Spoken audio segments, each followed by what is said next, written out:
Bonjour à toutes et à tous, bienvenue dans cette nouvelle séquence Point de vue. Aujourd'hui, nous avons la chance d'être avec Omar Bentar. Bonjour Omar, comment ça va?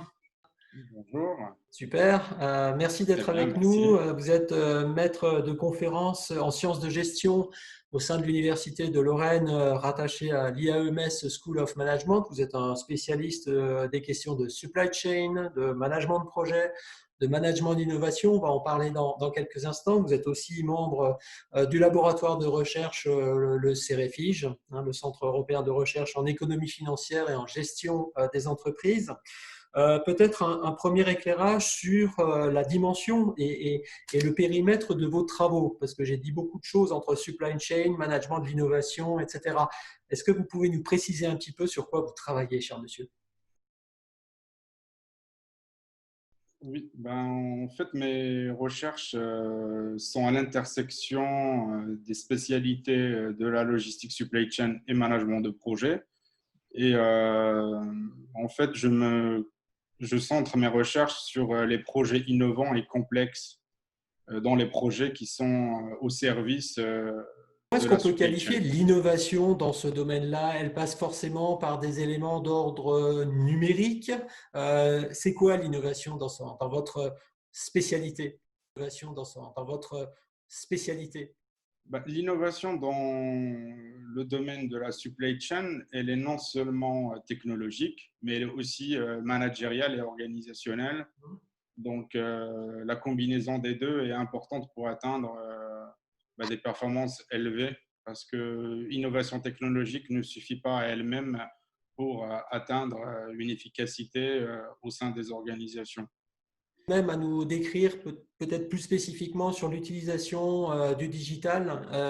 Pourquoi je vous pose cette question? Parce qu'on est en début 2020 et avec la pandémie que nous avons connue qui continue évidemment de nous occuper avec la sortie d'un confinement, avec une nouvelle organisation de beaucoup de choses dans notre société et dans le monde professionnel, comment le digital prend-il une nouvelle dimension, si c'est le cas, dans votre secteur?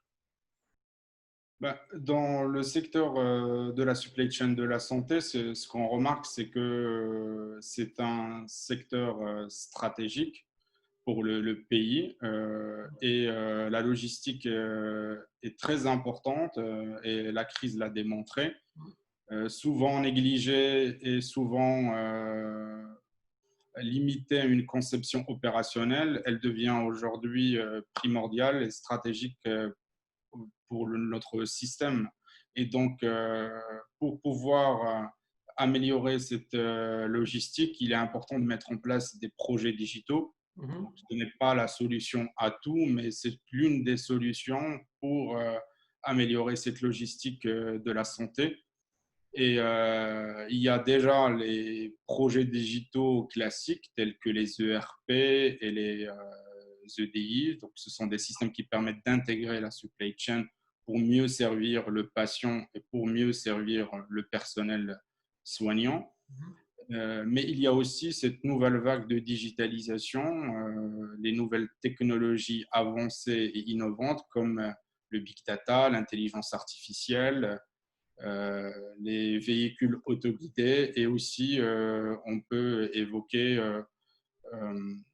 euh, tout ce qui est télémédecine. La télémédecine, c'est un outil technologique important qui nécessite une nouvelle organisation et donc un changement presque de l'organisation actuelle du système de santé qui serait hybride, classique et innovant à travers la télémédecine. Est-ce que selon vous, la révolution est vraiment en marche? Parce que là, avec les sujets que vous évoquez, qu'on connaît, qu'on commence à connaître, on peut parler de révolution. Elle est vraiment en marche, très concrètement? Je pense qu'il y avait des barrières très fortes, institutionnelles, réglementaires, organisationnelles et aussi cognitives. Oui. Euh, et donc là, le Covid-19 et cette épidémie qui est difficile à gérer par les entreprises, qui constitue une menace, et il devient plutôt une opportunité pour les acteurs afin de lever ces barrières et d'aller vers une nouvelle organisation avec un nouveau paradigme, celui de la supply chain connectée et un système de santé connecté et plus performant. Donc, la menace devient finalement une opportunité pour les acteurs. Alors, saisir, mais ça veut dire aussi, et vous l'avez un petit peu évoqué, c'est aussi un changement de peut-être de mentalité, de compréhension des enjeux. Ça veut dire aussi de la formation. Vous êtes d'ailleurs responsable de formation aussi. Oui, bah, la formation, elle est très importante parce qu'elle permet de mieux s'approprier les outils technologiques, d'accompagner le changement et d'acquérir non seulement des techniques, mais aussi les soft skills, ces approches et ces compétences relationnelles qui permettent de mieux communiquer au sein des organisations et d'avoir cette supply chain dont je parlais au départ, qui est cloisonnée, qui devient par la suite intégrée et au service du patient et qui permet aussi de mieux satisfaire les professionnels de la santé. Vous êtes en train de nous parler de l'émergence de nouveaux métiers qui vont arriver avec donc des potentiels pour la jeunesse et les moins jeunes aussi qui ont peut-être vocation à se former dans ces métiers-là parce qu'ils seront recruteurs dès maintenant et demain a fortiori. Oui, je le pense fortement parce que euh, il est difficile aujourd'hui de se contenter des compétences actuelles sur le marché. Il faudrait faire évoluer ces compétences et en maîtrisant ces nouvelles technologies innovantes et aussi en maîtrisant les leviers de l'adoption de ces technologies-là. Et l'un des éléments importants qui est peu enseigné, c'est la confiance.